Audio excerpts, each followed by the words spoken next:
በስመ አብ ወወልድ ወመንፈስ ቅዱስ አሐዱ አምላክ አሜን።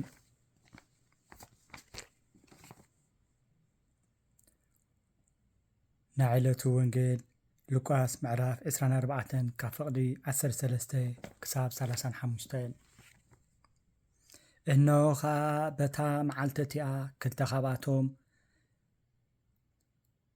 ክልተ ካባታቶም ካብ ኢየሩሳሌም 60 እስታድዮስ ዝምርሓቓ ኤማሁስ ናብ እትበሃል ዓዲ ይኸዱ ነበሩ። ንሳቶም ከዓ በቲ ዝኾነ ኩሉ ነገር ንሓድሕዶም ይዘራረቡ ነበሩ።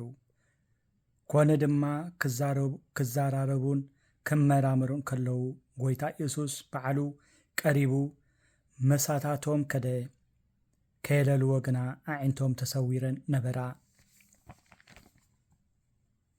ንሱ ድማ እዚ እናኸድኩምን እናጓሃኹምን ንሓድሕድኩም እትዛረብዎ ዘለኹም ዘረባስ እንታይ እዩ በሎ።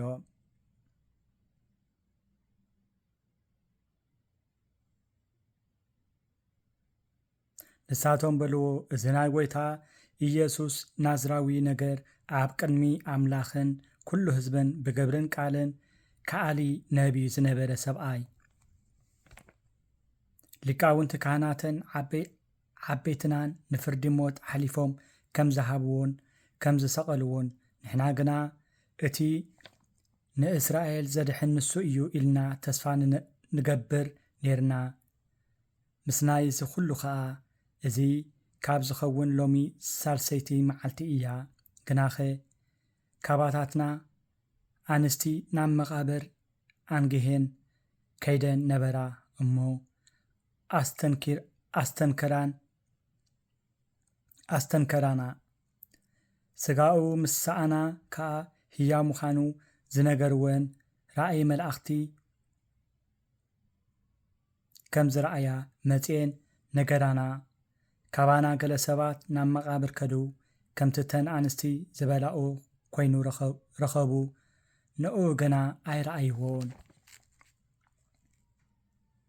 ንሱ ድማ ኣቶም ነቢያት ብትዛረቦ ኩሉ ንምእማን ልቦም ዝደንጎየ ዓያሱ ክርስቶስ እዚ ሓሳረ መከራ እዚ ክጸክብ እሞ ናብ ክብረቱ ክኣቱ ናይ ግድድ ኣይኮነን በሎም። ካብ ሙሴን ኩሎም ነቢያትን ሒዙ ከዓ እቲ ብዛዕባኡ ኣብ ኩሉ ጽሑፋት ዘሎ ክትርጉመሎም ጀመረ። ናብታ ዝኸድዋ ዘለዉ ዓዲ ምስ ቀረቡ ከዓ ከም ዝሓልፍ መሰለ። ንሳቶም ግና መሲኡ እዩ፣ ፀሓይ እውን ዓሪባ እያ እሞ ምሳና ሕደር ኢሎም ተጋደልዎ። ንሱ ከዓ ምሳታቶም ክሓድር ኣተወ። ኮነ ድማ ምሳታቶም ኣብ መኣዲ ምስ ተቐመጠ እንጌራ ኣልዒሉ ባረኸ፣ ቆሪሱ እውን ሃቦም። ሽዑ ኣዒንቶም ተኸፈታ እሞ ኣለለይዎ። ንሱ ግና ካባታቶም ተሰወረ። ንሓድሕዶም ከዓ እቲ ኣብ መንገዲ ክዛረበናን እተን ጽሑፋት ክትርጉመልናን ከለዶ ግዳ ልብና የነዳና ኣይነበረን ተባሃሉ። በታ ሰዓት እቲኣ ተለዓዒሎም ናብ ኢየሩሳሌም ተመልሱ። ነቶም 11 ነቶም ምሳታቶም ዘለዉ ከዓ ተኣኪቦም ረኸብዎም። ንሳቶም ከዓ ጎይታ ብሓቂ ተንሲኡ ንስምዖን እኳ ተራእይዎ በሉ።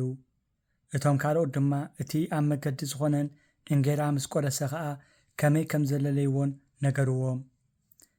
እግዚኣብሔር ኣምላኽ ከብረሃሎም ንዘለዓለም እውን ክነግሱ እዮም እሞ ድሕሪ ደጊምሲ ለይቲ ኣይክኸውንን ብርሃን ቀንዴልን ብርሃን ፀሓይን እውን ኣይክደልዮምን እዩ።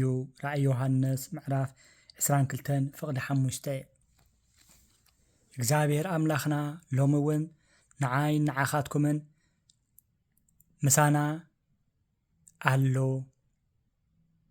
ግን ኣዒንትና ልብና ዓዊሩ ከይህሉ ምልላይ ከይንስእኖ ኣዒንትና ይኽፈተልና። ዝዓወረ ኣዒንትና ልብናን ይኽፈተልና ከነለልዮን ክንሰግደሉን ከነመስግኖን ክንዝምረሉን እግዚአብሔር ሰናይ ፈቃዱ ይኹነልና። ሰላም ወሃቢ እግዚአብሔር ሰላሙን ምሕረቱን ይሃበና። ንዝሓመሙ ፈውሱ ምሕረቱ ይልኣኸሎም፣ ንዝተኣሰሩ ካብ ማእሰርቶም ይፍታሐዮም፣ ንዝተጨነቑ ካብ ጭንቀቶም የናግፎም፣ ንተሰደዱ ስደቶም ይሕፅረሎም።